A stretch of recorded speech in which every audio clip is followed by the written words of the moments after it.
तो crypto trading करने से पहले हमें ये चीज़ दिमाग में रखनी चाहिए कि ये सबको प्रॉफिट नहीं देती, ठीक है। अगर सबको प्रॉफिट मिलता होता तो जो प्रॉफिट कमाता वो अपनी फैमिली मेम्बर्स को बताता, दोस्तों को बताता, और आज पूरी दुनिया अमीर होती। तो वो प्रैक्टिकली पॉसिबल नहीं है, ठीक है। तो क्रिप्टो करेंसी के बारे में क्या अच्छा है वो जानने से पहले हमें ये जानना ज़रूरी है कि इसके ड्रॉबैक्स क्या क्या हैं, इसमें ख़राब क्या क्या है, ठीक है। तो एक बहुत ही बेसिक चीज़ है, वो ये है कि बहुत लोगों का लॉस होता है इसमें। तो ये ज़रूरी नहीं कि आपने क्रिप्टो ट्रेडिंग अगर शुरू की तो आप प्रॉफिट ही बनाएंगे। जैसा आप दूसरे लोगों को देखते हैं कि 10x कमा रहा है, कोई 50x कमा रहा है, कोई 100x कमा रहा है कोई। तो ये ज़रूरी नहीं है कि हर कोई कमाए, और अगर कोई प्रॉफिट बना रहा है तो इसका मतलब है कि कोई लॉस बना रहा है। ये सिंपल चीज़ हमें समझनी पड़ेगी, ठीक है। उसके बाद देखो, सबसे पहली चीज़ जो होती है वो ये होती है कि क्रिप्टो करेंसी, कोई भी क्रिप्टो करेंसी होने दो, या तो वो ब्लू चिप होने दो, बड़ी छोटी कुछ भी होने दो, ये स्पेकुलेशन पे काम करती है। स्पेकुलेशन का मतलब होता है कि मीडिया हाइप हो गया, या किसी ने सोचा 4-5 ऐसे, मतलब ऐसी मानसिकता बन गई कि ये आगे चल रहा है, ये ग्रोथ ले रहा है, ठीक है। तो इस हिसाब से वो आगे बढ़ता ही जाएगा। तो ये स्पेकुलेशन पे होती है, इसका कोई भी ऐसा बैक्ड बाई कोई एविडेंस नहीं होता, कोई एक स्ट्रॉन्ग एविडेंस नहीं होता, या कोई एक प्रॉमिस नहीं होती कि ऐसी क्रिप्टो करेंसीज आगे जाएंगी ही जाएंगी, ठीक है। या फिर ये एविडेंस है, ये प्रूफ है, इसके हिसाब से ये आगे जाएंगी ही जाएंगी। तो ये सिर्फ स्पेकुलेशन पे चलती है। उसके बाद लोग जो होते हैं, जो बियर मार्केट होती है, बियर मार्केट का मतलब होता है जब मार्केट नीचे जा रही है, ठीक है। तो बहुत सारे लोग बहुत गंदा लॉस बनाते हैं। उसमें होता क्या है कि मतलब कभी ऐसा होता है कि मान लीजिए आपने जैसे 100 रुपये में खरीदा, ठीक है, वो 1000 पहुंच गया। अब वो 1000 से जब तक पहुंचा तब तक तो आपकी बल्ले बल्ले आप बहुत खुश हो रहे हैं कि अरे वाह, मेरा तो 1000 पहुंच गया। अगर आपने 1000 पे निकाल लिया होता तो आपका 900 प्रॉफिट हो जाता। लेकिन आपने क्या किया कि आपने इसलिए रखा है उसको कि हो सकता है और आगे बढ़े, ठीक है। कोई भी ह्यूमन जो दिमाग होता है यही सोचता है कि हम ऑप्टिमिस्टिक रहें, हो सकता है ये आगे बढ़े। और फिर वो 1000 से फिर नीचे आके आगे अपना 150 पे, तो आपका प्रॉफिट 1000 से 150 पे गया। मतलब आप ओरिजिनल कैपिटल से सिर्फ 50 रुपये प्रॉफिट में हैं, जबकि आप 900 रुपये प्रॉफिट कमा सकते थे। तो क्या होता है, बियर मार्केट में जब मार्केट नीचे जा रही होती है तो लोग 150 पे जैसे पहुंचेगा तैसे बेच देंगे। उनको क्या लगेगा कि कहीं ऐसा ना हो कि मेरा जो 100 रुपये है वो भी 75 रुपये बन जाए। मतलब कि लॉस को अवॉइड करने के चक्कर में लोग जल्दी जल्दी बेच देते हैं, तो बहुत गंदा वाला लॉस लेते हैं नॉर्मली लोग, ठीक है।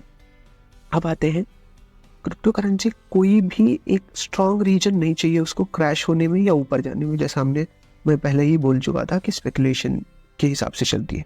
तो ये कोई भी रीजन, कोई एकदम मतलब सिली रीजन की वजह से भी नीचे गिर सकती है। तो इसका कोई भी गारंटी नहीं है कि हमेशा ऊपर रहेगी, ठीक है। इसका कोई भी गारंटी नहीं है कि ये मतलब अभी मार्केट में कुछ नहीं हो रहा है तो ऐसे ही मैनेजेबल रहेगी।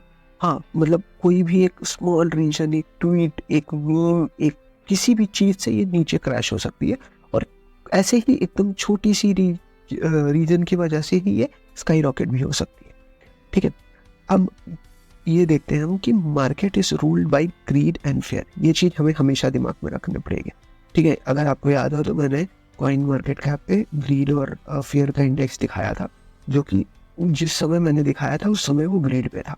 तो ग्रीड और फेयर में ये होता है कि ग्रीड बढ़ती है, जब लोगों के अंदर लालच ज़्यादा होती है तो वो ज़्यादा इन्वेस्ट करते हैं, और जब ज़्यादा इन्वेस्ट करते हैं तो प्राइजेस ऊपर जाती हैं तो बुल रन आता है, ठीक है। और वहीं दूसरी साइड देखें तो जब फेयर हो जाता है तो लोग क्या करते हैं कि बेचना शुरू कर देते हैं। फेयर किस चीज़ का होता है, उन लोगों को ये डर लगने लग जाता है कि कहीं ऐसा ना हो कि मैं लॉस बना दूँ, कहीं ऐसा ना हो कि जो मैंने पैसा लगाया वो लॉस चला जाए। तो इस डर से लोग लॉस बनाने से पहले ही बेचना शुरू कर देते हैं, और जब ज़्यादा सेलिंग होती है तो ऑब्वियसली प्राइस नीचे आएगी। तो मार्केट हमेशा लालचपन और डर से, इन्हीं दोनों चीज़ों से रूल होती है, ठीक है। अब जैसे हम नॉर्मली, हमारा क्या थंब रूल होता है, या तो स्टॉक्स हो या क्रिप्टो हो, हम क्या सोचते हैं कि हम कम पे खरीदेंगे, ज़्यादा पे बेचेंगे। लेकिन ऐसा होता नहीं।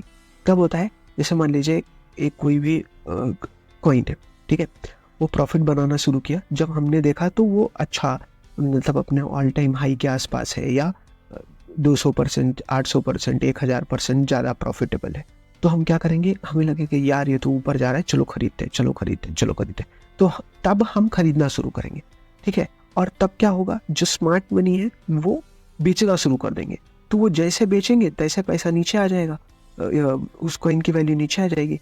तो अब क्योंकि वैल्यू नीचे आ रही है तो हमें लगेगा यार हमने तो गलत लगा दिया, अब जितनी देर रुकेंगे उतनी देर हमारा लॉस बढ़ता जाएगा, उससे अच्छा है अभी बेच दो, कम लॉस ले लो, और फिर हम बेच देते हैं। तो हमारा क्या होता है? हम हाई पे खरीदते हैं, लो पे बेच देते हैं। ये मोस्ट ऑफ द पीपल के साथ होता है। तो ये एक हार्ड ट्रूथ है और ये लगभग सबके साथ हुआ है, ठीक है। और उसके बाद अब आते हैं मल्टीप्लायर्स पे, ठीक है। तो नॉर्मली शेयर मार्केट और क्रिप्टो में ये डिफरेंस है कि शेयर मार्केट में आपका परसेंट वाइज प्रॉफिट होता है कि मान लीजिए 5%, 10%, 15, 20, 25, 30%। लेकिन क्रिप्टो करेंसी में आपका गुणा प्रॉफिट होता है, मल्टीप्लायर्स। जैसे मान लीजिए कैसा हो गया कि 10 गुना 1 रुपया लगाए 10 बन गया, 50 गुना 1 रुपया लगाया 50 बन गया। तो इस हिसाब से प्रॉफिट होता है क्योंकि इसमें वॉलेटिलिटी ज़्यादा है, ठीक है। अब जैसे मान लीजिए आपने एक कॉइन ABC, कोई रैंडम कॉइन है, उसको 0.01 रुपये या डॉलर में खरीदा, लेट्स से डॉलर में खरीदा, और आपने 1000 रुपये लगाए, 1000 डॉलर लगाए, तो 1000 का वर्थ ऑफ ABC खरीदा, जो कि कितना आया? 1 lakh coin, which is 100,000 coins, ठीक है। अब ABC कॉइन 0.01 से 0.05 चला गया। आप समझ रहे हो, 0.01 से 0.05 जाने में कोई बड़ी बात नहीं है, ठीक है, वो तो ऐसे जा सकता है। लेकिन 0.01 से 0.05 चला गया तो वो 5x हो गया। अब आपका इन्वेस्टमेंट 1000 से 5000 डॉलर हो गया, ठीक है। अब यही पर्सनल स्ट्रैटेजी हमें फॉलो करनी है।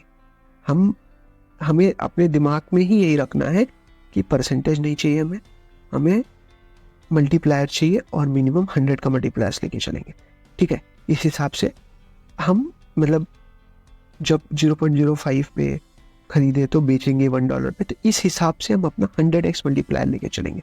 तो हमें कभी भी ये नहीं लगाना है कि हमें $100 लगाएं, 115 हो जाएगा तो बेच देंगे, नहीं। हमें हमेशा मल्टीप्लायर करना है, मिनिमम 3x 4x के नीचे तो बात ही नहीं करनी है, ठीक है। अब आते हैं जो जैसे ये स्टार्ट्स है जिसपे आप देख सकते हैं कि किस हिसाब से छोटे छोटे कॉइन्स ने बड़ा बड़ा मल्टीप्लायर्स दिए हैं। अभी वो बड़े हैं लेकिन एक टाइम पे उनकी वैल्यू थी $0.026, जैसे मैटिक हो गया, जो आज के समय में पॉलीगॉन जानते हैं लोग, तो वो ऑल टाइम हाई 2.68। मल्टीप्लायर कितना हुआ? 1030 गुना पैसा बनाया था। अगर आप देख लीजिए 1000 इन्वेस्ट किया होता मैटिक में तो वो 1.03 मिलियन डॉलर्स होता, ठीक है। BNB का भी वही है 72, ठीक है, और $690 हाईएस्ट मारा है वो, तो 958। मतलब अगर आपने 1000 किया होता तो लगभग आप 1 मिलियन पे पहुंच रहे होते, ठीक है। ये सब एक बड़े बड़े एग्जाम्पल हैं जिन्होंने मतलब ट्रमेंडस रिटर्न दिया है। तो ऐसा कुछ भी नहीं है कि ये पॉसिबल नहीं, ये पॉसिबल है, पर आपको ये पता होना चाहिए कि कब घुसना है, कब निकलना है, किस कॉइन में घुसना है और किस कॉइन में नहीं घुसना है।